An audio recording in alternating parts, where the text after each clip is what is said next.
Hello and welcome to Second Opinion. I'm your host, Dr. Ebony Hilton, and I'm so glad you're joining us.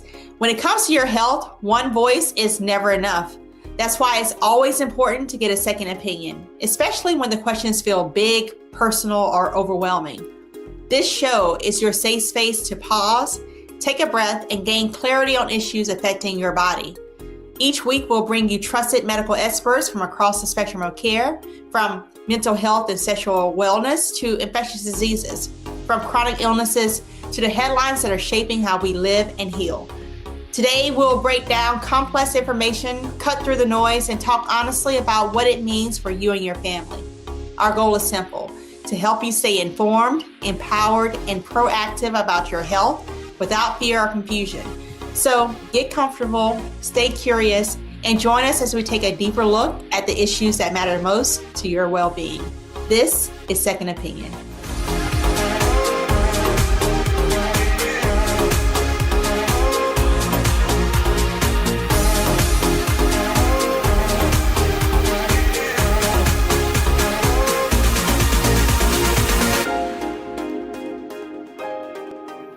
First up today, the measles outbreak. The number of cases is climbing day by day, with thousands of people across the country contracting this disease. Now, disturbingly, the CDC is reporting more than 700 cases in South Carolina alone. If you can tell by my voice, that's where I'm from, so this hits close to home, right? In fact, South Carolina has more cases in the last 4 months than the entire country has had in the last 30 years. But regardless of where you live, one thing is common. About 94% of all the cases in the United States are among unvaccinated people. My first guest today is Dr. Nisi Hudson, founder and chief scientist with the Hood Medicine Initiative. Welcome, Dr. Hudson.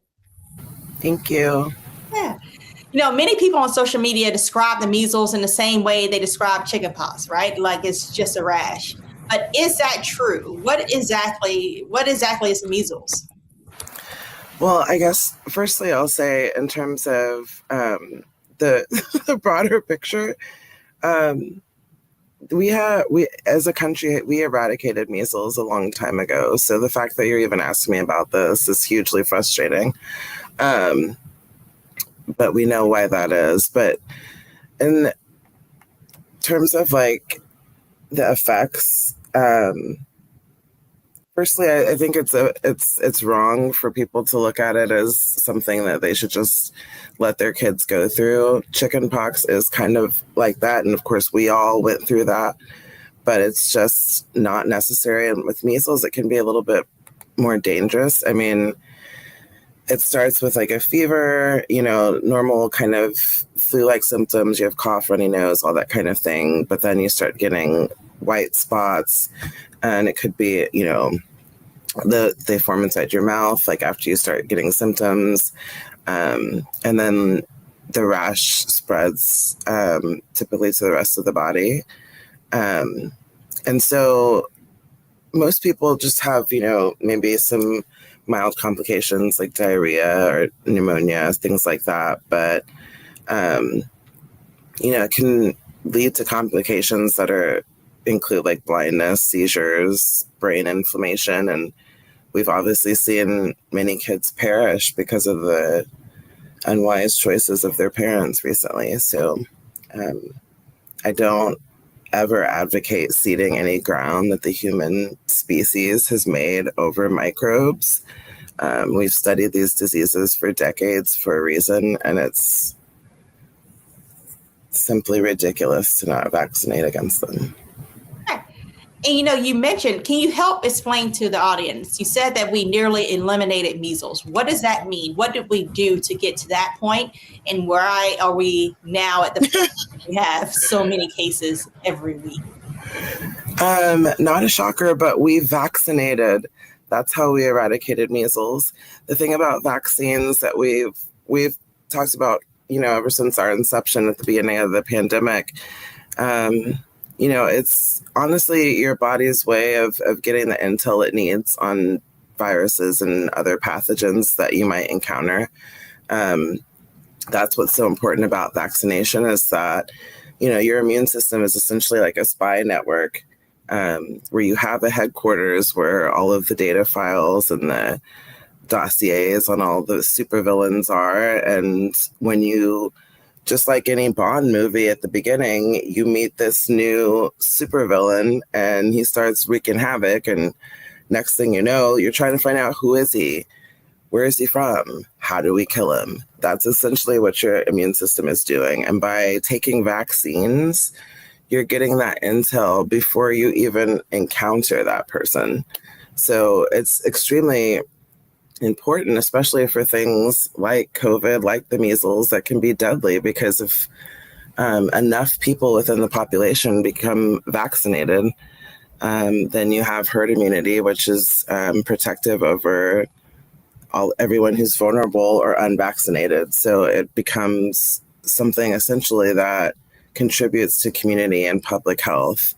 And since our world is so intermingled now as opposed to previous centuries, that means it impacts everyone globally. You know, your analogy of superhero, supervillain, because that's how public health, that's how we can get messaging out, because it makes sense when people hear it. You know, and you spoke about the groups of people who are the most vulnerable. Who are those people that we should definitely say, hey, you need to get that mRNA, that measles, mumps, rubella vaccine way back when? Who are those people? So generally speaking, you know, it's young children and infants. I'm sure we all know, because of our own experience, that you receive a schedule of vaccinations at specific times in your growth and development. And so young children who, you know, are on a first round or haven't gotten everything that, you know, an adult would be fully vaccinated against, they're vulnerable. Elderly populations, particularly those who, you know, may have not have been vaccinated for certain things themselves, but certainly just because of, you know, natural sort of physiological challenges that develop as you age.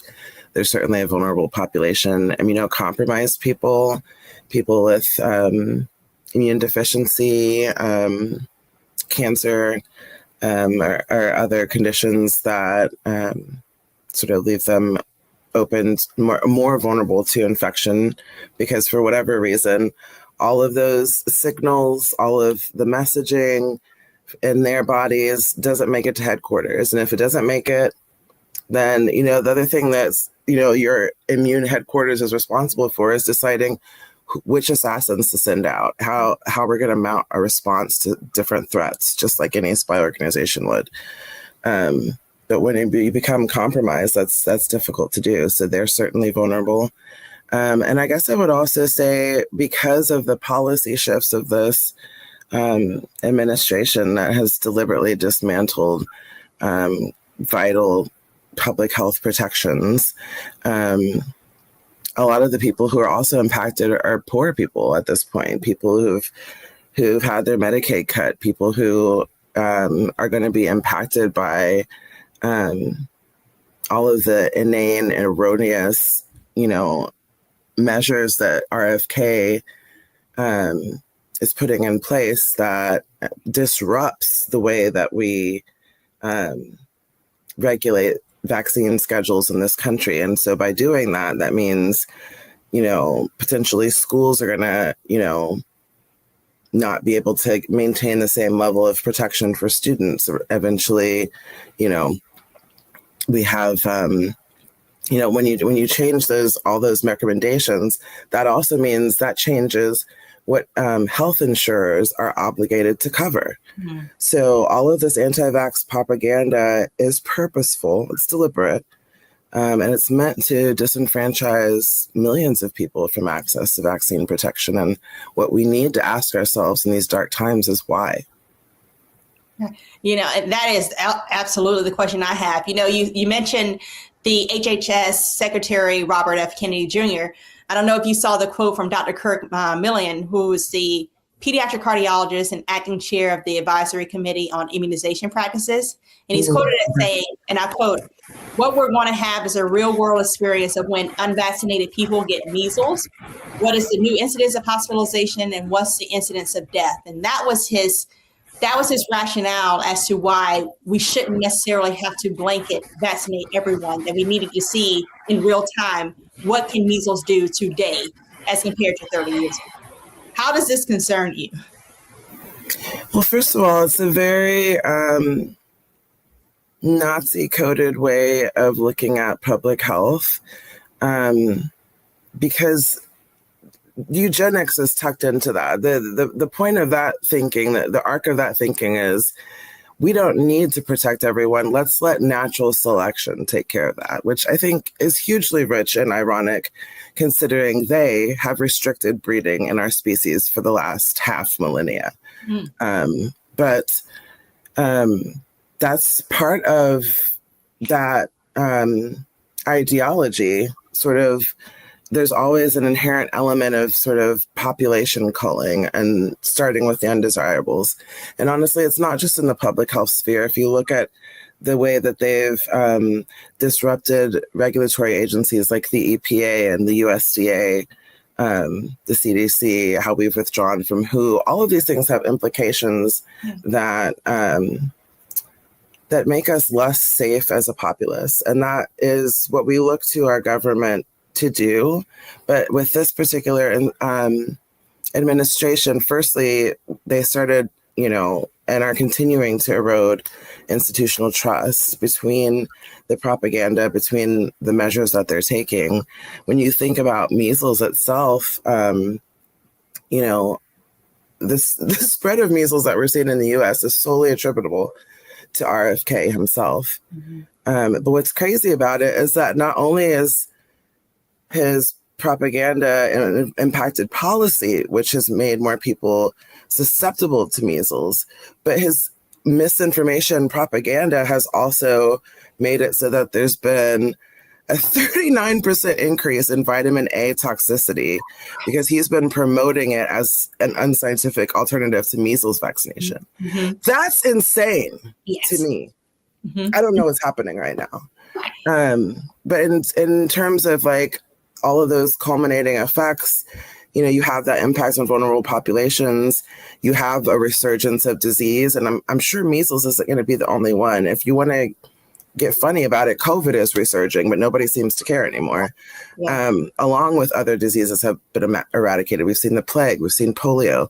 All of these things that people should not have to even think about anymore are coming back.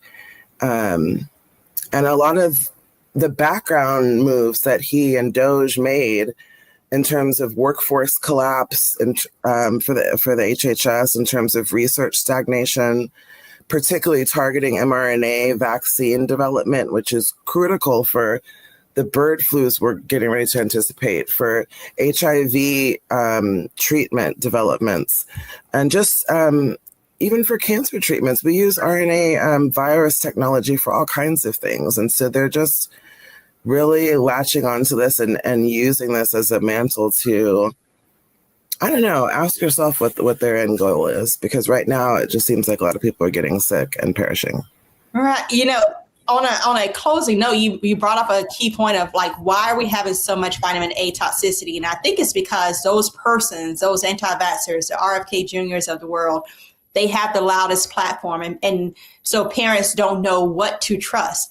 So if you had a moment to speak to the parents that are listening to this show, what are the important vaccinations that you recommend the parents get for their children before they enter into elementary school? And if they haven't had it so far, to get it today? I am so glad you asked. I mean, certainly even though, he is doing all of these things and there's all these new sort of recommendations that are being put forth, a lot of the, physician bodies like the AMA and others are still recommending that we go by everything previous to this administration in terms of vaccine schedules.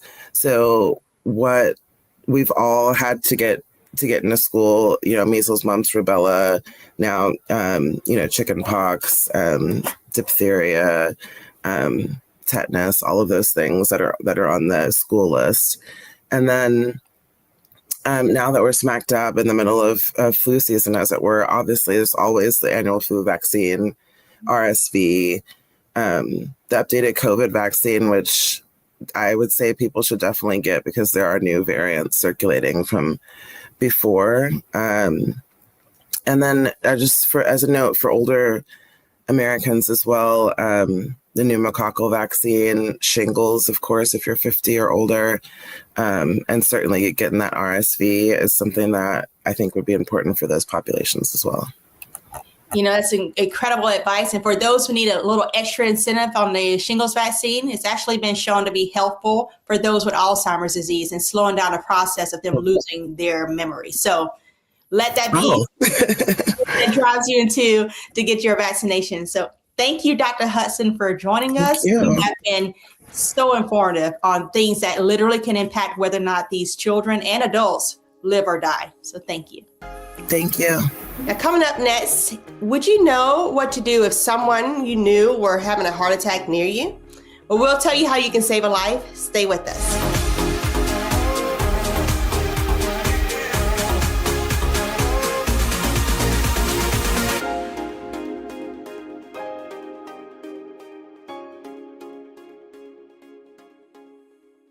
I'm Brittany Noble, Midwest-born, HBCU educated with experience in newsrooms across the country. Well, I've teamed up with Roland Martin to bring to you The Breakdown. This isn't just news. It's our stories, our voice, our community.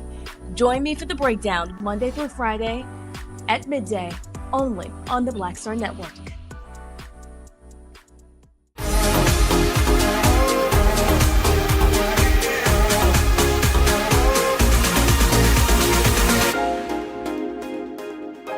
February is a time for love, but did you know that it's also American Heart Month? A month dedicated to focus on our hearts, not just for love, but to raise awareness about cardiovascular disease. And why is that important? Well, because cardiovascular disease is the leading cause of death in the United States.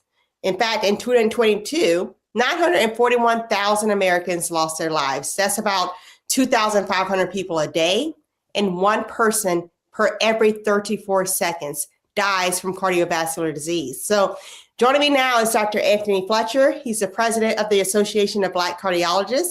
He's going to shed some light on what can we do about our heart. So thank you, Dr. Fletcher. Well, thank you, Dr. Ebony, for this opportunity to speak with you today about a very important topic. Yeah. So why is it so important? Why is heart health so critical to American, longevity at this point? Well, as you mentioned in your introduction, heart disease is the number one killer of all Americans. And I say all Americans because sometimes people of color, especially African Americans and Hispanics, are not felt to have the same degree of heart disease and sometimes often diagnosed and often treated. So it's important that we talk about heart disease as the number one reason that all Americans die. And it's a disease that can be prevented to some degree. And I think that's one of the things that we want to really emphasize this month, how heart disease can be detected early. And even more important than that, how sometimes it can be prevented. And so that's one of the reasons for this discussion today. Right. And when you mention that it can be detected, what are some of those signs or symptoms that may trigger someone to say, hey, I may need to get my heart checked out? And are those symptoms different between men and women? Well, certainly there are signs and symptoms, although unfortunately sometimes heart disease can be silent. You may have no symptoms, and that's why it's important that we do early screening and detection, why we listen to family history and know our risk factors. But to answer your question about signs and symptoms, the most common one is chest discomfort. And I say discomfort, not always pain, because people say, well, I don't hurt, but they're heavy, they're full, they're tight, they're squeezing, they're achy. And then sometimes it may not be discomfort at all, it may be shortness of breath. It could be easy fatigue. That discomfort may be located in unusual locations when we think about heart. It could be your abdomen, it could be your back, your neck, your jaw, your arm, and even your teeth. I've had people present with what they thought was a toothache, and it turned out to be a heart attack. Well, it's one of those things when you talk about toothaches and you talk about, chest pain, some people say, hey, when I have a panic attack, I feel like my chest is really tight. How can they know the difference? And when should it push them to say, hey, I just need to go to the emergency room or to my primary care physician to get actually checked out? Well, unfortunately, a lot of people have chest pain. I suspect over time you've probably had chest pain at one time or another. And so we just have to be, I think, aware of the fact that that discomfort may be your heart. And I think one of the ways that we can help stratify that is know your risk factors. Is there a family history, for example, of heart disease? Have you had people early in their 40s and 50s and 60s that have had heart disease? That would put you at higher risk. Are you diabetic? Are you hypertensive? Do you have a history of high cholesterol? Are you inactive? Are you overweight? Are you a smoker? All those things are things that put you at higher risk for heart disease. And then if something's recurrent, if every time you try to be active or that you're emotionally involved or you have a full stomach, you get discomfort in your chest that goes away when you relax, then that could be signs that you have heart disease. But the most important thing is be proactive. Don't just assume. If you have questions or concerns, you should go get it checked out. Right. And what lifestyle changes would you recommend if someone says, hey, yes, I have risk factors. My mom, my dad's grandfather, they all died at early ages. They had heart failure. What lifestyle changes should they implement at younger and younger ages to maintain a healthy heart? Well, again, I think the first part of it is to know that history. I think often we need to share family histories when we're having gatherings, whether it's holidays or, birthdays, et cetera. Secondly, know your numbers, know your blood pressure, know your weight, know your sugar, know your glucose. And know potential risk factors like smoking and perhaps even in many cases, social drug use. Those are all risk factors for heart disease. And then if that's the case, be screened. Don't wait until you have a problem. Go get your routine checkup so you know those numbers. The doctors can see if your blood pressure is abnormal, if your sugar is abnormal, if your cholesterol is abnormal. There are certain tests we can do to perhaps screen when there's some question about heart disease, such as a calcium score. That kind of gives us a way to define whether or not there are potential risks. There's a new test that's kind of evolving, still kind of somewhat under investigation, but getting your Lp(a) checked. That's a form of cholesterol evaluation that tells you genetically whether or not you have the potential for heart disease. So there's some things we can do to screen and detect early, but I think knowing your potential risk based on family history, knowing your numbers, and just paying attention to your body. Have things changed? You can't do as much as you used to be able to do without getting fatigued or tired or short of breath or having discomfort. You mentioned knowing your numbers, and it made me think about, at CVS or Walgreens or any of these drugstores, there's that little blood pressure monitoring machine that you can put your arm in. Absolutely. Right. And because, a lot of people say, hey, I don't have a primary care doctor that I go to regularly. I don't have a device to measure at home, but you may be able to find one of those. If they were to use that machine, what number on that machine should trigger them to say, hey, I need to actually go and get help because this number is too high? Absolutely. So the ideal blood pressure is 120/80. That's ideal. People who have blood pressures in excess of 130/80, we feel that they're in early phases of hypertension. So those are the sort of numbers we should look at. Obviously, if you're getting numbers of 150, 160, 170, those numbers need to be evaluated. But I'll take you one step further. I'm a firm believer that every household should have a blood pressure cuff. And every household should also have someone that knows how to do CPR. Those are two things that we can do in our homes that can make a major impact on our future health and outcomes. You mentioned CPR, and the American Heart Association says that anyone can save a life if they know how to do CPR. Where can people go to actually learn how to do this? Are there any free resources for them? Well, I think you can touch base with your local heart association, and they'll tell you places where CPR can be learned.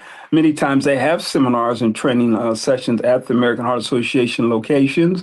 There are health fairs where people learn how to do CPR. Many churches have programs where you learn how to do CPR, and organizations such as the American Heart Association, American College of Cardiology, and of course, the Association of Black Cardiologists also have programs where you can learn how to do CPR. And of course, in today's world, looking at social media, you can go to YouTube and they'll show you how to do hands-only CPR. So there are many ways. And in many districts, school districts, it's mandatory that people before they graduate from high school know how to do CPR. So that's a good way to get this started. And I think it's you mentioned a very, very kind of small point that I think people may not have picked up on. You said a hands-only CPR, right? Because a lot of times people hesitate to help because they say, I don't know this person. I don't want to put my mouth and do mouth to mouth for this person. Can you explain what hands-only means? Hands only means you just pump the chest. You don't need to do those respirations. And, scientific evidence has shown that if you do good hands only CPR until advanced life support gets there, that patient can survive. So hands only just basically means, find the appropriate place on the chest, doing those compressions until you get further help and further aid. And can you give the audience just what are some of the ways that you can tell that someone is having a heart attack? How can they help? And when should they actually start to initiate CPR? Well, obviously, if you have someone that's complaining of discomfort, many times they'll be clutching their chest. They may be sweaty. They may be short of breath. They may be able to talk to you and tell you they have a history potentially of heart disease. They're basically clutching that chest, complaining of discomfort. They may become somewhat altered in their level of consciousness, or they may actually pass out. If that happens, you should feel for a pulse. The classic place to feel for is, on each side of the neck, and feel to see if you have a pulse. You want to see if they're breathing. And if they're not breathing and you don't have a good pulse, then you might be able to assume that, they're in the midst of a cardiac arrest. It doesn't mean that they're having a heart attack because other causes of cardiac arrest exist. But then you would assume CPR. And obviously have someone call 911 if there's someone there with you and do that CPR until you get some further assistance. Well, Dr. Fletcher, we thank you for joining us. I hope our audience heard kind of key points of you can make a difference. You don't have to hesitate in order to help someone, and that you can do simple things. Just the compressions alone can help save somebody's life. Because as we stated, one person dies every 34 seconds in the United States of America from cardiovascular disease, and it can be something that you can help to reduce that number. So we thank you again, Dr. Fletcher. You are so welcome. We thank you for this opportunity, and let's do this again. Good. And coming up next, did you know that loneliness is just as bad for our health as smoking 15 cigarettes a day? We'll explain next on Second Opinion.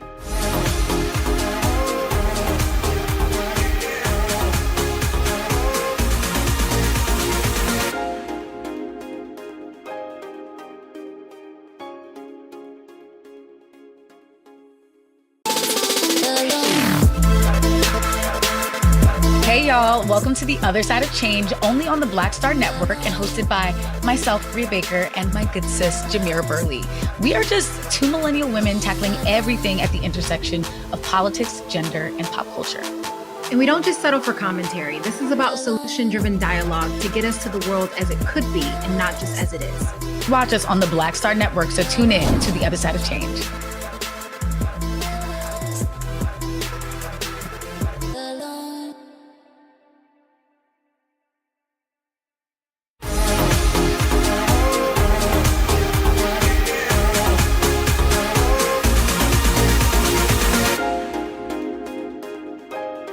Former U.S. Surgeon General Vivek Murthy published a document calling loneliness an epidemic, with 1 out of every 3 adults reporting they are lonely.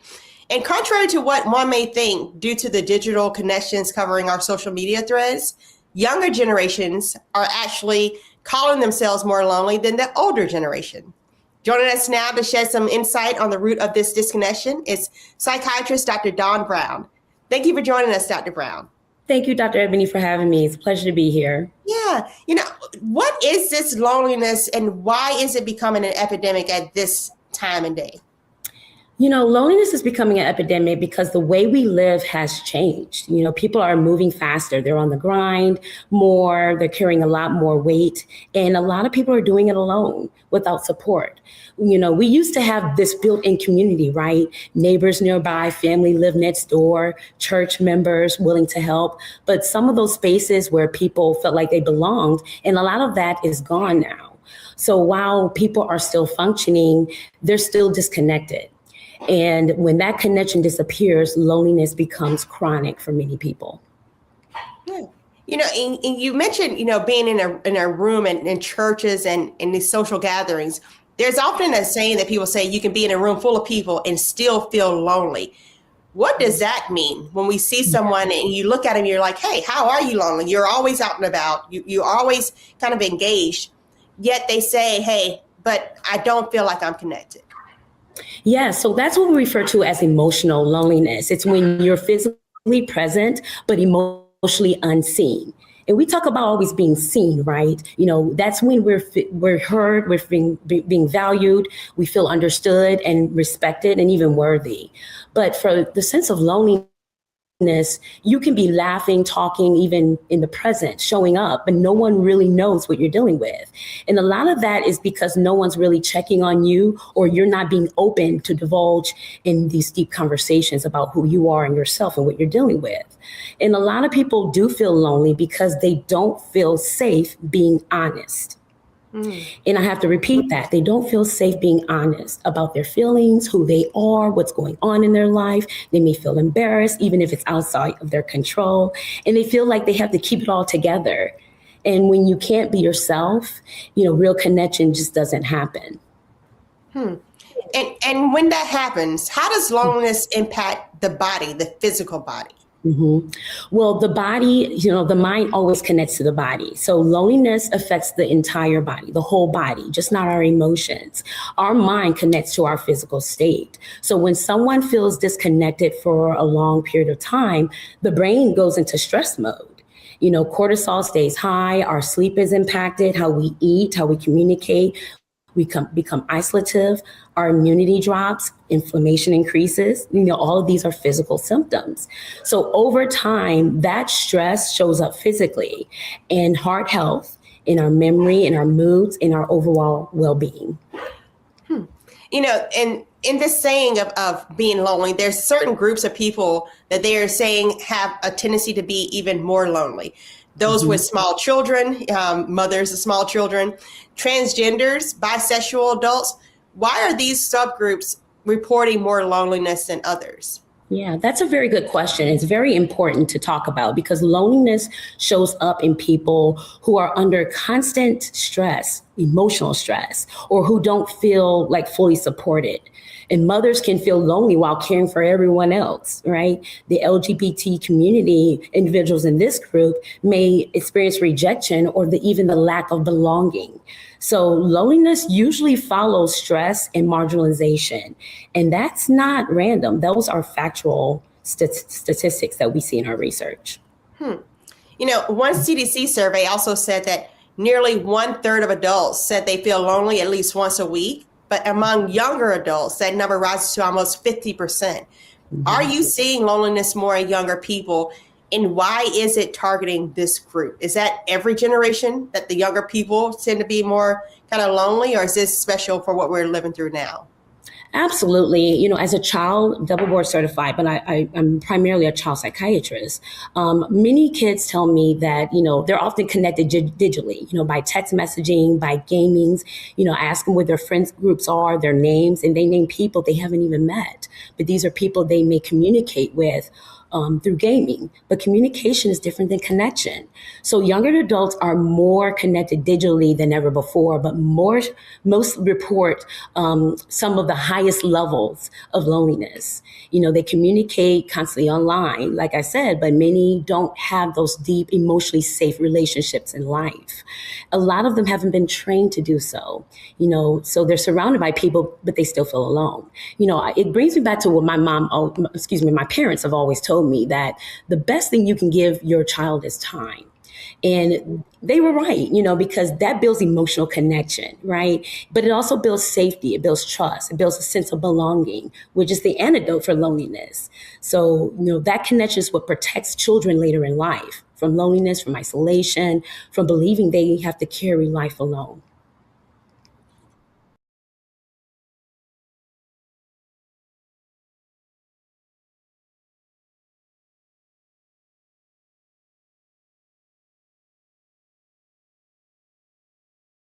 Basically, have a one-on-one conversation with your child. I always tell the parent, listen, you know your child the most. So you know how they're going to react, respond, you know the words to use. So let's talk about some of these things like emotional safety.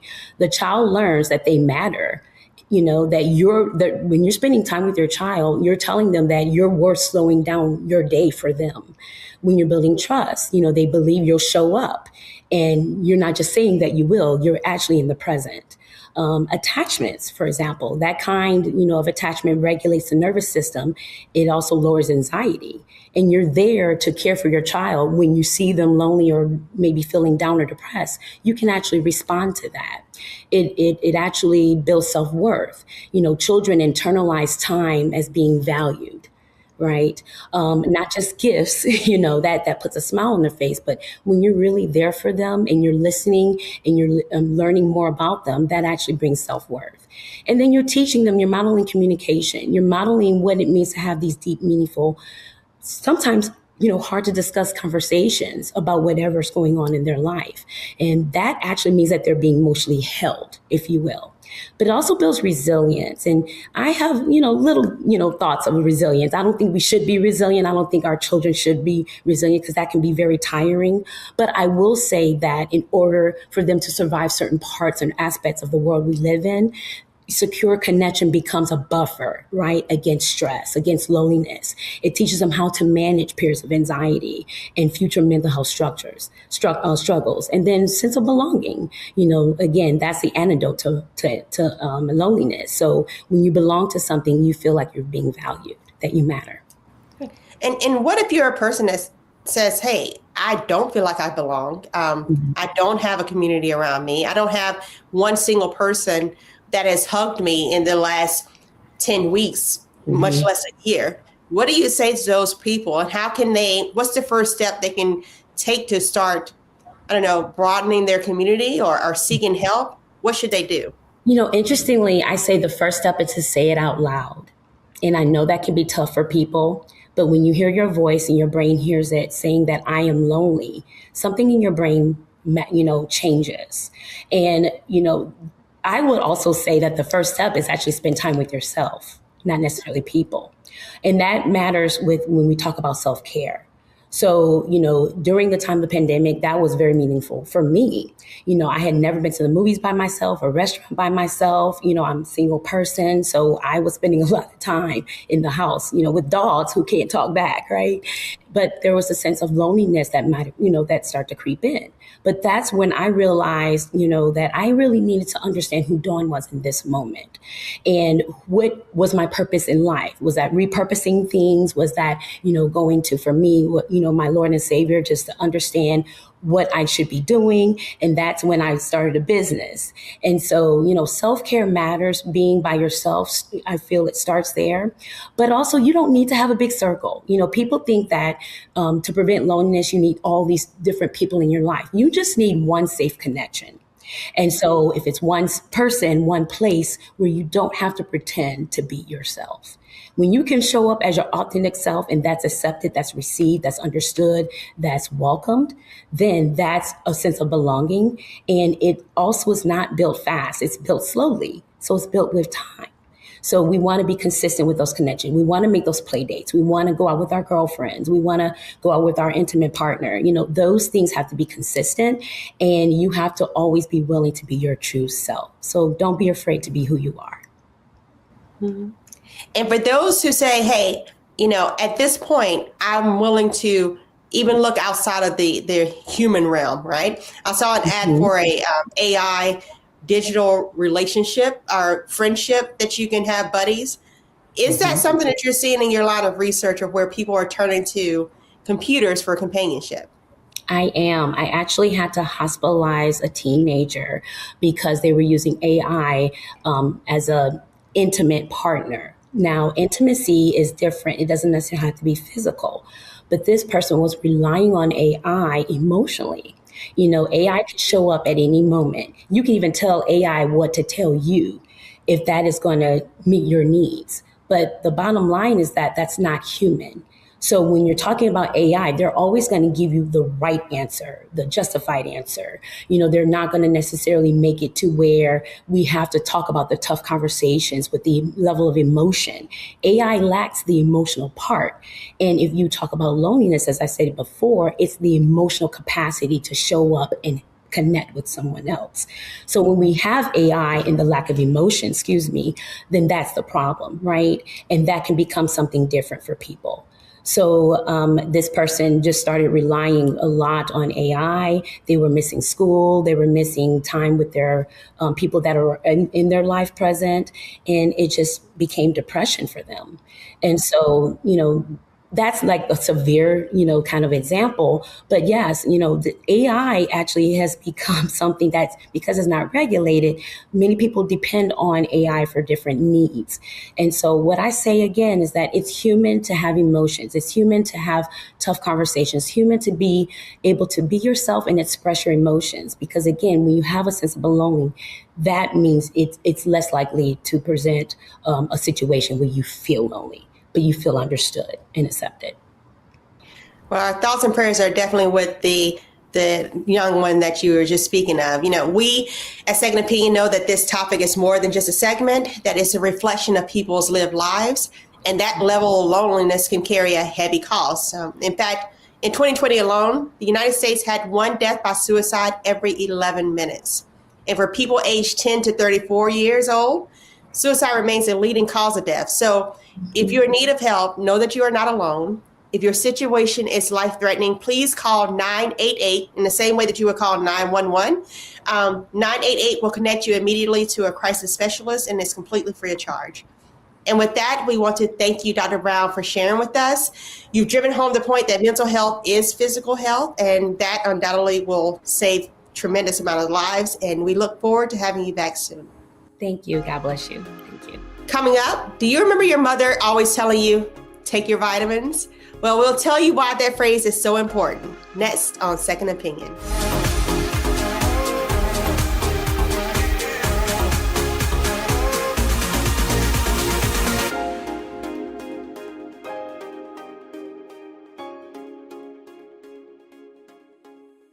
Hi, I'm Dr. Jackie Hood Martin, and I have a question for you. Ever feel as if your life is teetering and the weight and pressure of the world is consistently on your shoulders? Well, let me tell you, living a balanced life isn't easy. Join me each Tuesday on Black Star Network for A Balanced Life with Dr. Jackie.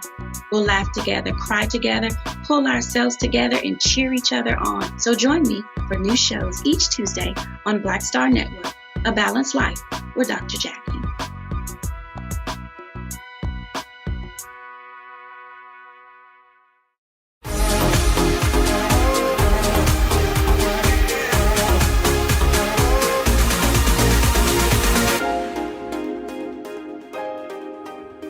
During the winter months, it's important more than ever to build a strong immune system to fight off colds from COVID to the flu. But what if you're not getting enough vitamins from the foods you eat? Should you be taking vitamin supplements? And if so, which ones are right for you? Joining me now is Dr. Breanne Standifer Barrett, a medical advisor for Black Girl Vitamins. I like that, Black Girl Vitamins. How are you, Dr. Barrett? I'm good. How are you? Doing well. And what's the importance of taking these vitamin supplements? Why should people invest in vitamins? Yes, so I think as you led with, a lot of our food that we're consuming is just not fortified enough with the vitamin D, with our multivitamins. And so we need supplementation, not just from needing your essential vitamins, but also from the foods we're getting. Like a lot of our fruits and veggies aren't staying on the vines long enough to even get the nutrients that we need. So supplementation becomes really, really important. And which vitamins would you say are definitely, this is a mandatory, you need to take this every single day? So definitely a multivitamin, because again, the multivitamins are your essential vitamins, which means your body can't make them. So you have to get them from another source. And you need the vitamins for the normal processes in the body to work most effectively. So a multivitamin for everybody, for sure, every day. And what are the best vitamins during the cold and flu season? Like we're in the middle right now of winter, everyone's getting snow. What should they be taking to make sure their immune system is as tip-top shape as possible?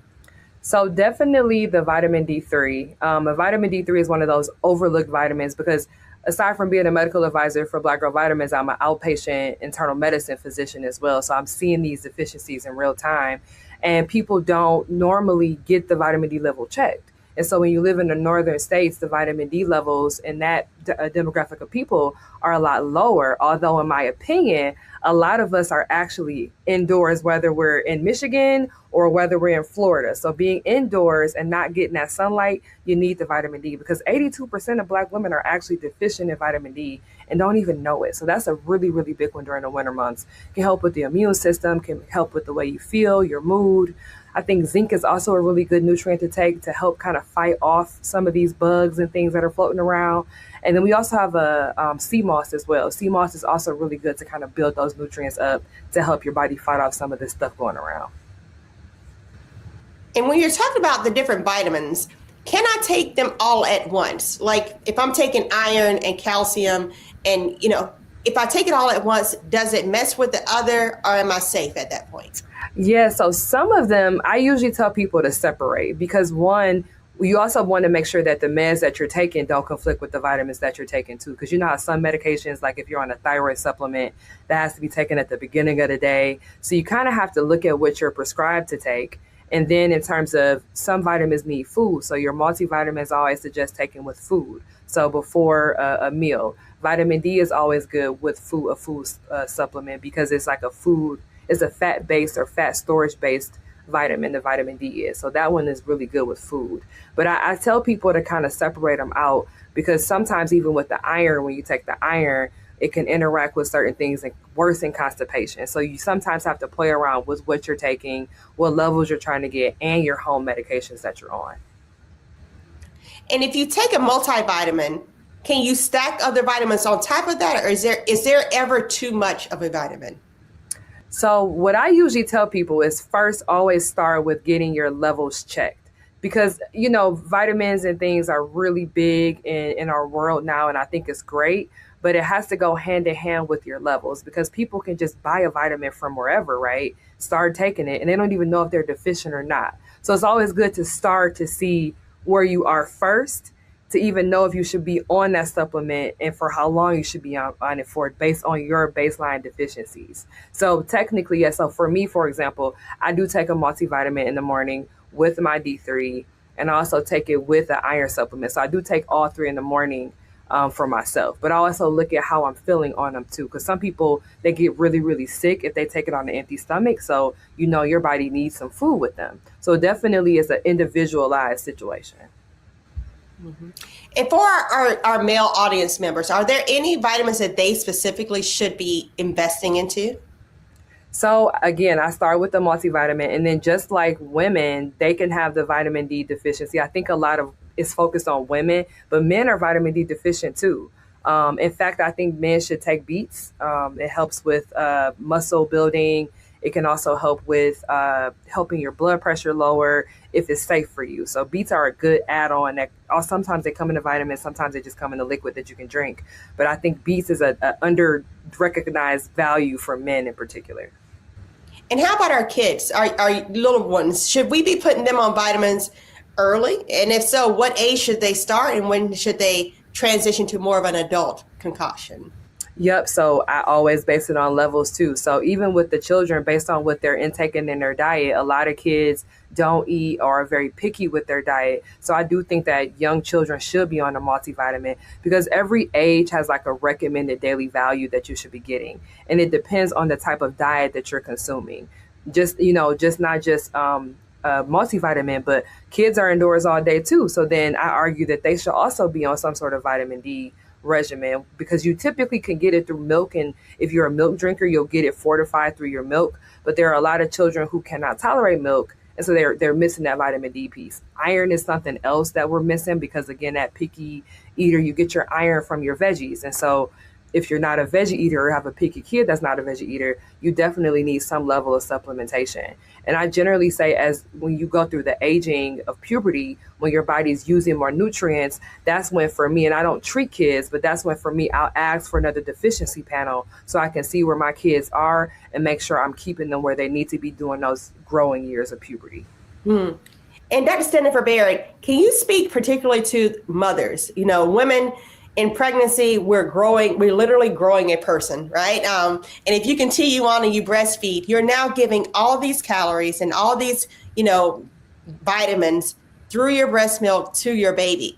What happens to you at the end of that journey, right? What happens to the female body?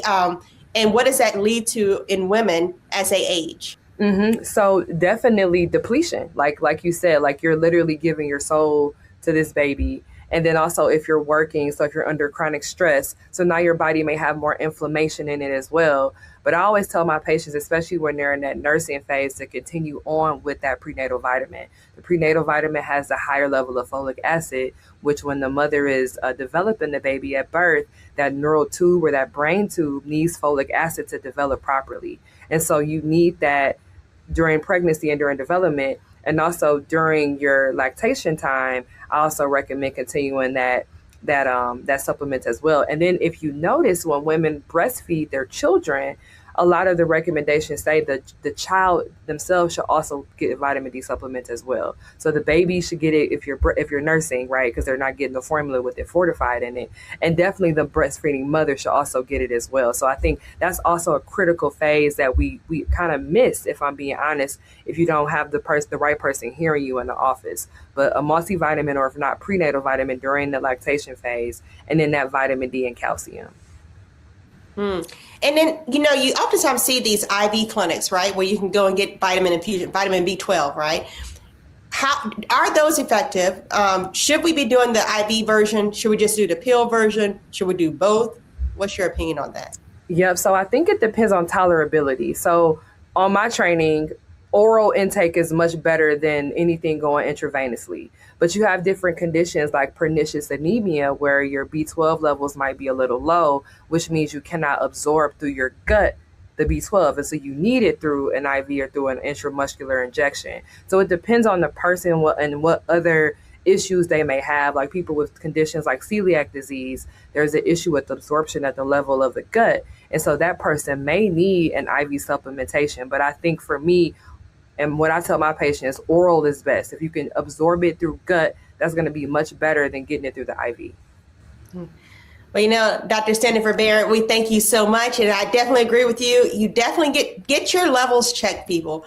There's now been this kind of wave of vitamin A toxicity due to RFK Jr. Recommending vitamin A to all these folks. And unfortunately, there are certain vitamins, A, D, E, and K, that you can actually have a little bit too much if you're overdoing it. So get your levels checked.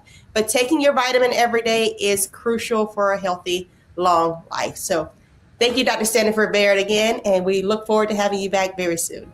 Thank you. Now to a topic that is near and dear to my heart as a new mom of identical twins, breastfeeding.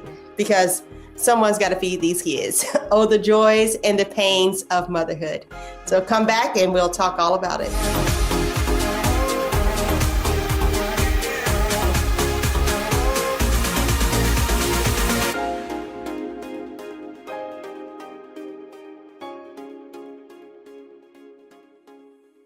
Pull up a chair, take your seat. The Black Tape with me, Dr. Greg Carr, here on the Black Star Network. Every week, we'll take a deeper dive into the world we're living in. Join the conversation only on the Black Star Network.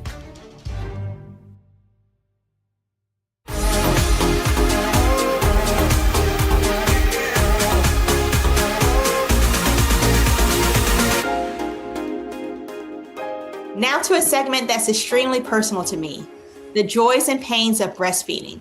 I am the proud mom to a set of 7-month-old twins, and my number one priority is to ensure they are well fed. Having healthy babies is the goal, but breastfeeding isn't for the weak of heart. And when you have 2 mouths to feed, let's just say you turn into a cow.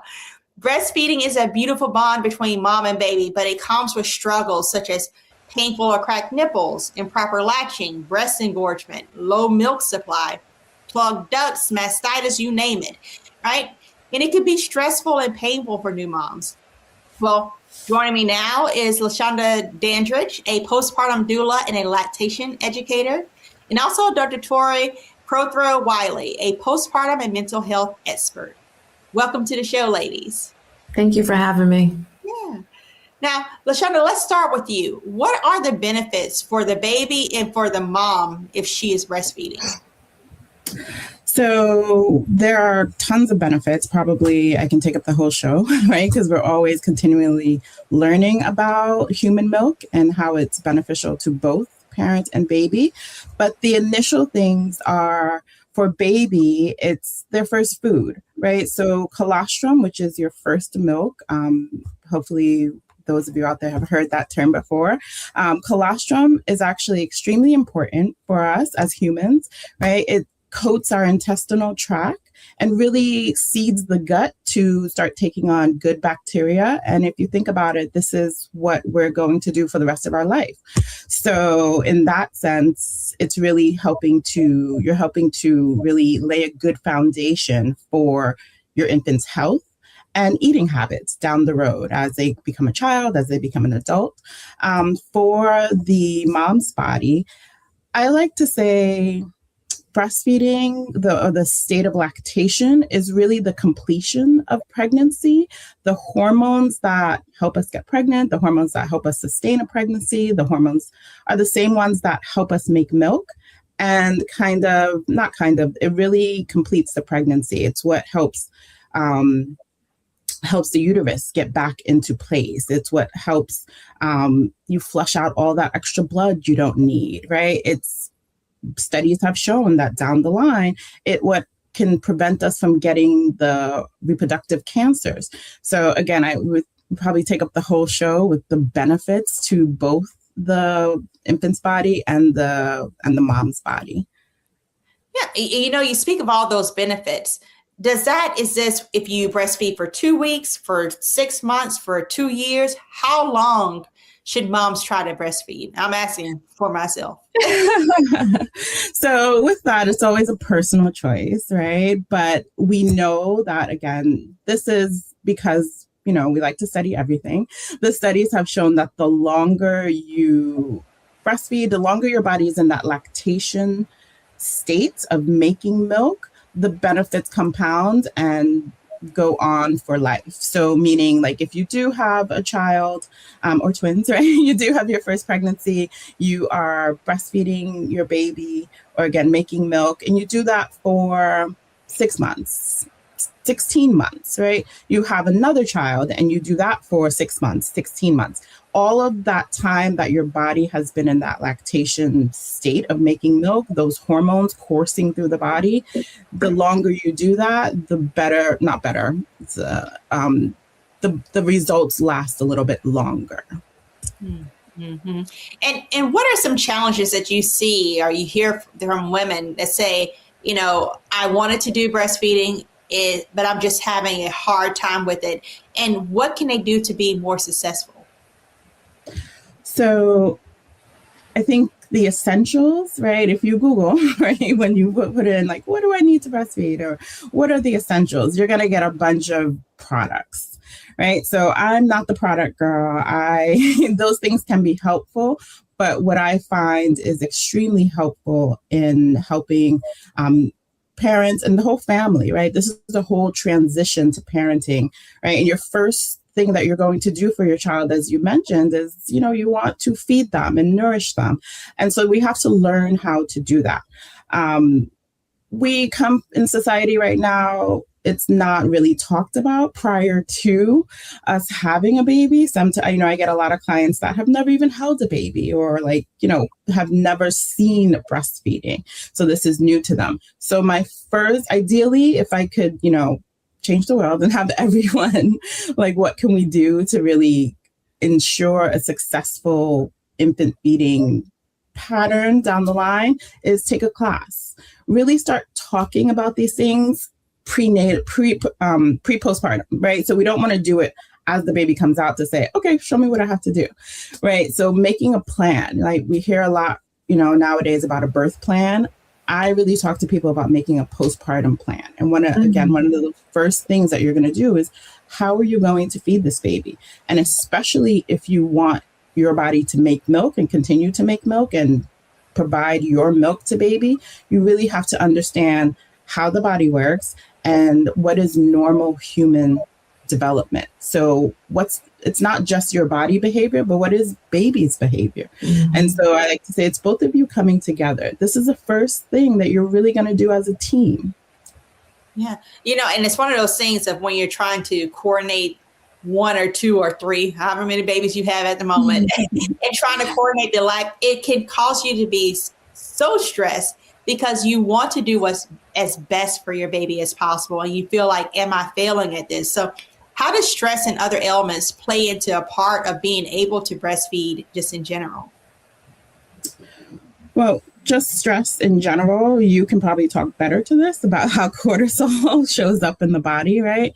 But I like to just break down things in, the simplest of terms. And I tell people cortisol, when it's in the body, ramps up in the body, like what we need is oxytocin, right? Oxytocin, it's that love drug, right? It's what helps bond us to our baby, right? But oxytocin has a job, and its job in making milk is that we need it to be high in the body. So that's what actually contracts and pushes milk out to baby. But if we're stressed, right, cortisol is rising, oxytocin isn't really going to rise. It's going to take a step back. And so then we can have milk supply issues and such. So it's stressful, right? But, there's good stress, there's bad stress. We don't want the bad stress of, again, having those cortisol levels rise. Stress in the sense that, yes, this is something that I really want to master. I really want to be able to provide milk for my baby. But that good stress is going to help you or encourage you to reach out and get support, right? It's going to take a class, right? Reach out to a lactation consultant or get a doula or even talk to a friend and join a group so you can really figure out what's happening, right? And it doesn't tip you over into the bad stress. You bring up a great point about just finding help because you are a brand new mom. Like this is not something that you can necessarily just pick up on the go. So how can they find those resources? What is the go-to space for them to figure out how they can get their support system? I think the first step is reaching out to your community, whether that community is your friends, right? People who have had children in the past, and what do they do? Again, sometimes we don't really talk about these things until we're in it. So reaching out to friends, reaching out to family. And then the next step would be reaching out to your medical community, right? Because that's who you're interacting with, especially in the time of pregnancy.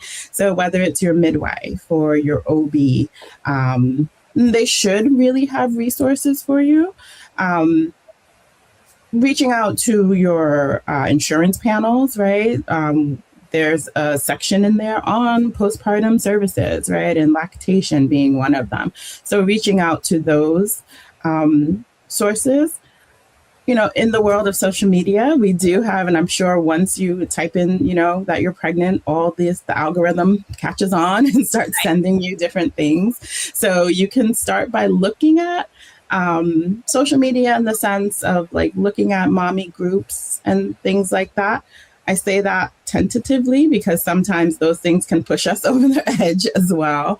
But those are places to start when you're thinking of like what support I'm going to need. What do I even think about like really feeding? When I think about feeding my baby, whether it's, by breast or pumping, like it can start to help you narrow down a plan, right? Which is what we really need, a plan. Right. LaShawna, you bring up a great point about social media being a double-edged sword because when I first started breastfeeding, I would watch all these women saying, oh, I'm an overproducer. And I was, we delivered at 35 weeks. I wasn't producing nearly any milk. And then you fast forward to now and I produce about 2 liters a day. But that stress though, the stress of not knowing if I was going to have enough milk to feed my children, it really did start to do a mental wear on me. And, this is a great time to bring in Dr. Torre. Breastfeeding, like we stated, it's not just physical, it's also mental too. And how do we see this stress playing into even postpartum symptoms? How does it lead into things like postpartum depression and psychosis? And is this something we need to be watching out for? Absolutely. I have quite a few clients actually right now going through postpartum. And one of the first things I talk to them about is having an ability to lower their overall stress. Many are first-time mothers, and when we have first-time mothers, a lot of times we may not have a wraparound support. We may have lived out of town from family, or we may be a single mom as well. And so I talk a lot about doing things to relieve and reduce stress. One of the first things we talk about is getting fresh air, getting outside, allowing yourself to center yourself when you're starting to feel overwhelmed, as well as what she was speaking about what the doula is reaching out to friends and support groups with anxiety, that fear of I'm not being a great mom or I'm not doing this right, rather than understanding this is a first time experience. So let me reach out to the women in my circle that are mothers that I feel like are successful mothers, so that I can get some advice from them. And also just to have an ear. Many times a lot of postpartum is resolved by just being able to sit down and talk and cry and get your emotions out. So one of the things I talk about a lot of times with my clients is let's just take this hour initially to just feel what you feel. Many times we're so busy worried about the feelings that we don't perform as well as we would like to, because we're trying to stifle or we're trying to negate what we're actually feeling. Wow. And it's that stifling process, or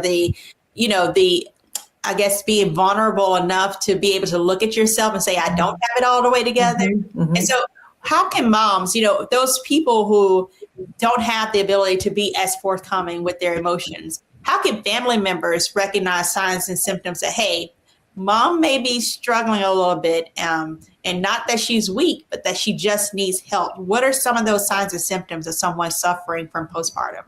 Excellent question. I always talk to my clients pertaining to their husbands. Sometimes I actually have their husbands come in as well to join in to get education on this.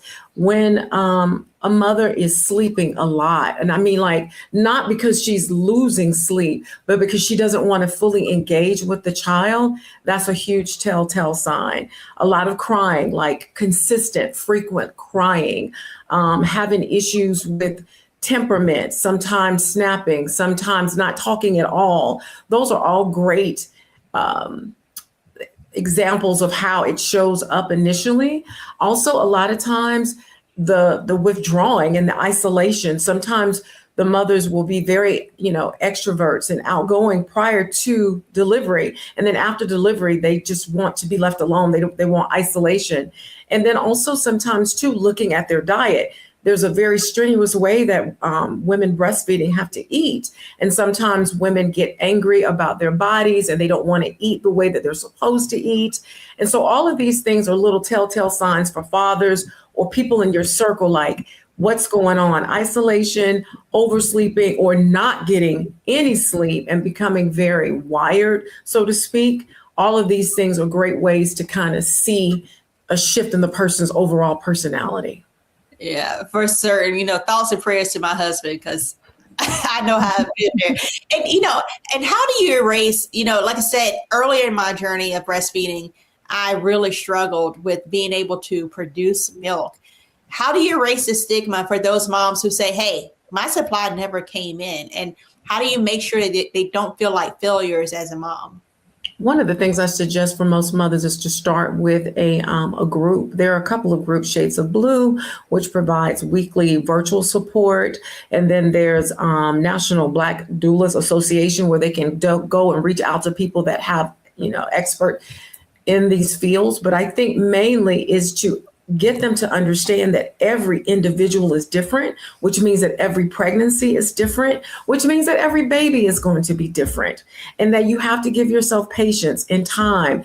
I tell them all the time, I tell my clients all the time, this is temporary. You're going to, there's a learning curve, and you're going to learn this just like every other mother walking. And so reach out again to your circle, but also really focus on getting some support from people who are also struggling in the same time as you. So I think a lot of these support virtual groups are really helpful because it lets women realize I'm not in this by myself. There's some woman in real time going through exactly what I'm going through. Right. And, and on the other end of that spectrum, for those moms that are breastfeeding, you stated earlier, or it was stated earlier, how there's benefits if you do this for years, right? But we know that life continues and you have to work, and you have to travel. How can society do a better job of embracing breastfeeding moms to actually give them the resources that they need and not have to lug a duffel bag with us every time we want to go out the door? Well, personally, I think, we've got to change the whole understanding in Western society around motherhood and how we don't embrace, we don't celebrate mothers. We celebrate the birth, or the new individual, but we do not celebrate what this woman goes through. And so I do think that legislation has to change and that corporations have to change in their focal point about how they will take care of a woman returning back to work, or a woman who has decided that she, needs to work virtually. Maybe she's going to work at home and work in the office, where currently what I'm hearing is a lot of corporate jobs are pulling people back in, demanding that people come back into work actually, instead of having virtual access. I think all those things just as a community help. I think also having, long time ago, don't want to date myself, but I remember when there were actual daycares inside of corporations and businesses. All of those things have changed. And I think those things actually help the community, and it definitely helps support the mother. Right.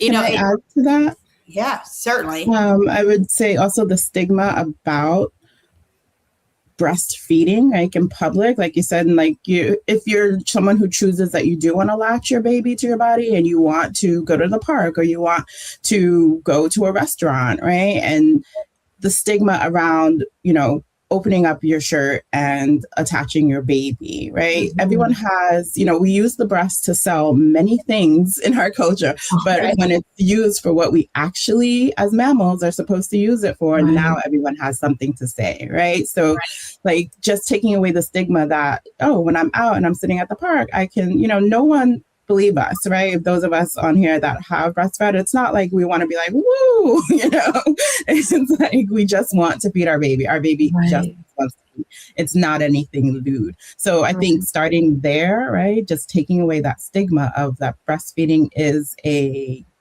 quote unquote natural thing that happens. And, having women be able to walk out of the house and taking that stigma away, where you don't always have to bring a bag and pump, because that's a whole nother, right? A whole nother show we can go into. Mm-hmm. Yeah. And I think it's also the stigma of just not being back to your pre-pregnancy state in all aspects of what that looks like, right? In medicine, I'm an anesthesiologist. And so literally for women, 6 weeks after you had a baby, we don't do any elective surgery until you at least hit that mark. So, and because we know your heart, your lungs, your kidneys, your body is still adjusting to the fact that you just created a whole new person. Mm-hmm. So in keeping that in mind, that you are not the same as you were before, what suggestions do you give to supportive family members, to partners? How can they best support new moms through this transition from baby being out and now all of a sudden everyone's like, okay, she's done? How can they be more supportive in that transition? So I definitely talk to my mothers about giving themselves time, and also talking to the husbands about, hey, go for a walk with her, give her time to get back to herself. So let her have more sleep. Let her have more time to exercise, support her, exercise with her, and then also tell her how beautiful her body is because of what it just did. I think, unfortunately, we're so focused on what it was rather than what it has provided and what it has given. Our bodies are to give life. And so many times we miss that meaning that this woman just produced and brought forth life. Let's celebrate her body at every stage. And so I think it's imperative that our support system, our husbands, our partners understand that this is a temporary situation, but it can be a prolonged situation. It can take 2-3 years for some women, depending on hormonal shifts, depending on motivation, depending on if they're dealing with a mood disorder. And so just to give them time, to give them supportive language, affirm them. A lot of times after a woman has a baby, everybody's ooh and on over the baby and the woman feels left out. Remember to give a compliment. Remember to show her significance in this process. Yeah.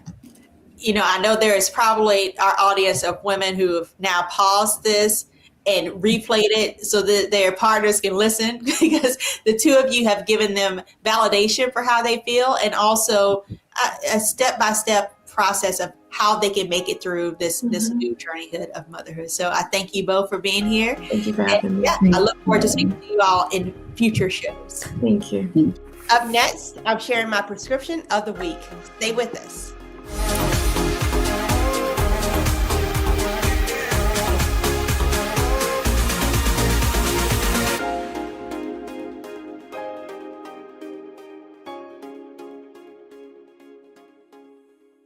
I'm Brittany Noble, Midwest-born, HBCU educated with experience in newsrooms across the country. Well, I've teamed up with Roland Martin to bring to you The Breakdown. This isn't just news. It's our stories, our voice, our community.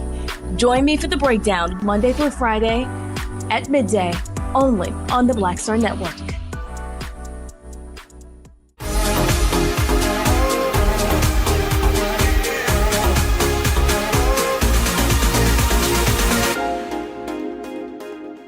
So strong doesn't mean silent. We were taught to be tough, to handle it, to keep it moving, but nobody taught us what to do with the weight. For a lot of men, strength has meant silence. It's meant pushing through the pain. It meant carrying stress in your chest, your shoulders, your jaw, and calling it normal. But your body keeps score. Men are less likely to go to the doctor, less likely to talk about stress, and more likely to die earlier from heart disease, stroke, and untreated conditions. Not because you're weak, but because you've been taught to be quiet. Stress doesn't disappear just because you don't speak it. It turns into high blood pressure. It turns into poor sleep. It turns into anger, fatigue, headaches, and heart problems. Your body hears everything your mouth doesn't say. Real strength isn't pretending you're fine. Real strength is checking in. It's making the appointment. It's taking the walk. It's saying, I'm tired without the shame. You don't have to carry everything alone to be a man. You don't lose power by protecting your health. You extend it. Because being here longer for your partner, your kids, your people, that's strength. Strong doesn't mean silent. Strong means you last. And that, my friends, is my prescription of the week. Thank you all for watching. We'll see you next week on Second Opinion.